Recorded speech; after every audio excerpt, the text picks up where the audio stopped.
Hola, muy buenos días. Mi nombre es Lorena García Lois, yo soy estudiante de medicina y voy a dar una presentación sobre las generalidades de las enfermedades transmisibles y fiebre de origen desconocido. La enfermedad transmisible o infecciosa es una enfermedad causada por la transmisión de un agente infeccioso específico o subproductos tóxicos desde una persona o animal infectados a un huésped susceptible de forma directa o de forma indirecta. Esta enfermedad presenta una alta mortalidad en países subdesarrollados, es un frecuente motivo de consulta o un motivo de ausentismo laboral y escolar y también puede provocar epidemias. Ahora, la cadena de transmisión se va a dar a través de la interacción entre el huésped, el agente y el ambiente. El agente infeccioso es la infección que consiste en la entrada y desarrollo o multiplicación de un agente infeccioso en el huésped, que puede ser tanto una bacteria, un virus, un parásito, un hongo. Ahora, la infección no siempre significa enfermedad. Algunas infecciones pueden no producir enfermedades. La evolución de la infección depende de la patogenicidad del agente, la virulencia, la efectividad y la dosis infectiva. Ahora, el medio ambiente tenemos distintos medios. Tenemos el ambiente físico, que va a ser el aire, agua, suelo, clima. El ambiente químico, que van a ser metales, sustancias químicas. El ambiente biológico, la flora y la fauna. Y el ambiente sociocultural, nutrición, higiene, sueño, etc. Ahora, el huésped es aquella persona o animal que va a proporcionar el lugar adecuado para que el agente infeccioso crezca y se multiplique en condiciones naturales. Los factores relacionados con el huésped van a ser la susceptibilidad, la resistencia, la inmunidad, inmunidad innata, inmunidad adquirida, inmunidad activa, inmunidad pasiva y la vacunación. Ahora, ¿cómo se da el proceso de transmisión? Pues esta es la propagación del agente infeccioso a través del ambiente u otra persona al huésped susceptible. Esta puede ser directa o indirecta. La transmisión directa es la transferencia inmediata del agente infeccioso desde un huésped afectado o desde el reservorio a un punto de entrada a través del cual pueda producirse la infección humana. Esta se va a dar por contacto directo, como el tacto, besos, relaciones sexuales, el rocío de gotitas plus, exposición directa a tejidos susceptibles y las mordeduras. Ahora, en cuanto a la transmisión indirecta, esta va a pasa de la fuente a un vector y ya luego es transmitido al huésped o la persona. Esta va a ser una transmisión por un vehículo, que van a ser alimentos contaminados, aguas, toallas, transmisión por vector, transmisión por el aire a larga distancia y por vía parenteral. Ahora, hay que dejar claro unos conceptos. Decimos que una epidemia es la aparición en una comunidad o región de un número de casos de una enfermedad determinado para un inesperado en ese momento y lugar. Una enfermedad endémica es la que se presenta en una zona geográfica o un grupo de población determinados con tasas de prevalencia o incidencia relativamente estables y altas en comparación con las que se observan en otras zonas o poblaciones. Las enfermedades emergentes son nuevas infecciones de aparición reciente en una población y las enfermedades reemergentes, la reaparición de una enfermedad ya conocida. Ahora, ¿qué precauciones de rutinas debemos tener para el control de una infección? Debemos tener precauciones con todos los pacientes en todos los entornos sanitarios. Debemos minimizar la diseminación de la infección asociada con la atención sanitaria, es decir, evitar en contacto directo con sangre, con fluidos corporales, secreciones y la piel no intacta. Ahora, el lavado de manos es una de las medidas más importantes para prevenir y controlar la diseminación de una enfermedad. Debemos lavarnos las manos con agua y con jabón líquido, debemos evitar el jabón de barra. Debemos usar toallas individuales para el secado y no usar secador de manos. Y también debemos usar solución de manos a base de alcohol etílico al 70%. Ahora, el personal que manipule cadáveres debe usar una barrera completa de equipo de protección personal y cualquiera que maneje un cadáver infectado con ira de potencial epidémico o pandémico debe ser anticipadamente informado.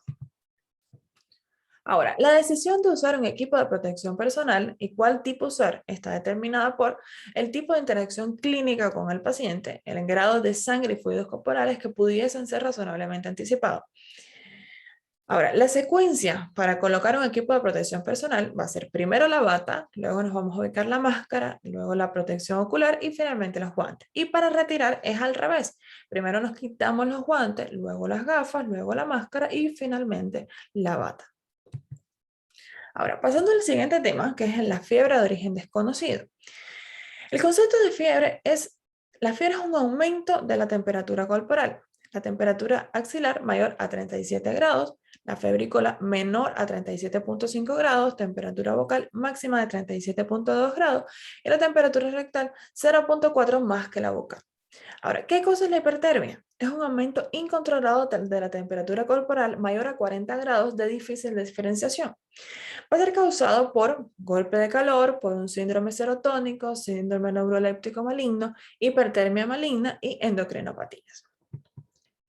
Ahora, en 1961 se dio un concepto de fiebre de origen desconocido. Se decía que era una temperatura mayor a 38,3 grados en varias mediciones, más de 3 semanas de duración, que no va a presentar un diagnóstico a pesar de llevar más de una semana de hospitalización en su estudio o de incluso ya llevar una terapia antibiótica. Y en 1991 se dio otro concepto, donde se decía que era un paciente con fiebre, con una clínica inespecífica, que no se le presenta un foco infeccioso y ya se le ha realizado terapia antibiótica, laboratorios, cultivos y su fiebre continuó durante más de 3 semanas. Ahora, la fiebre de origen desconocido va a tener distintas clasificaciones.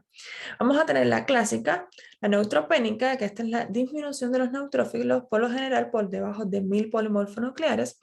La nosocomial, que es la cuando el paciente se va a encontrar hospitalizado con una temperatura mayor a 38,3 grados, pero que no presenta fiebre al ingreso y que 3 días después las pruebas de laboratorio siguen dando negativas.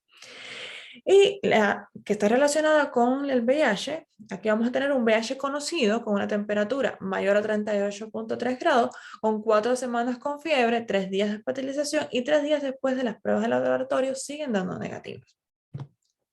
Ahora, la etiología de la fiebre de origen desconocido clásica. Esta va a ser provocada por infecciones como la tuberculosis, los síndromes mononucleósicos, los accesos intraabdominales, fiebre acuta, endocarditis aguda.